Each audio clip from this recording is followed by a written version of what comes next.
The woman couldn't swim, but her own sister still pushed her into the deep end in purpose. Both sisters screamed for help. The man heard the cries and sprinted over. He threw off his jacket and jumped in without hesitation. But instead of saving the woman, he swam straight to the sister. Days later, the woman woke up in a hospital bed. The maid brought her a framed photo of her and the man, smiling together. But the woman had only one question: who saved her? The maid hesitated, then quietly admitted it wasn't the man. It was a security guard. The woman's heart shattered. She had nearly drowned, and the man who claimed to love her chose someone else. But that wasn't the end. The man soon arrived with his entire family, not to care, but to condemn. Then the father stormed in. He dragged the weak woman from the bed, ready to punish her with the family whip.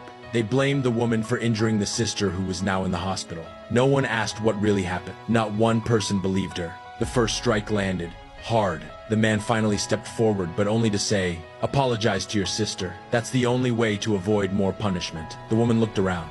Everyone stood behind the sister, even the man she was about to marry. She whispered she was the victim, not the attacker, but no one listened. When the father raised the whip again, the woman caught it mid-air. She stood up, trembling with fury, and turned to the man. He said he loved her, but everything he gave her were just her sister's leftovers. The gifts, the soup, even the affection secondhand. She finally said what she'd kept buried for so long. "I gave you my whole world, but your whole world was always her." The man froze, guilty. He swore he'd never abandon her again. But right then, the hospital called. The sister had woken up, and the man turned to leave.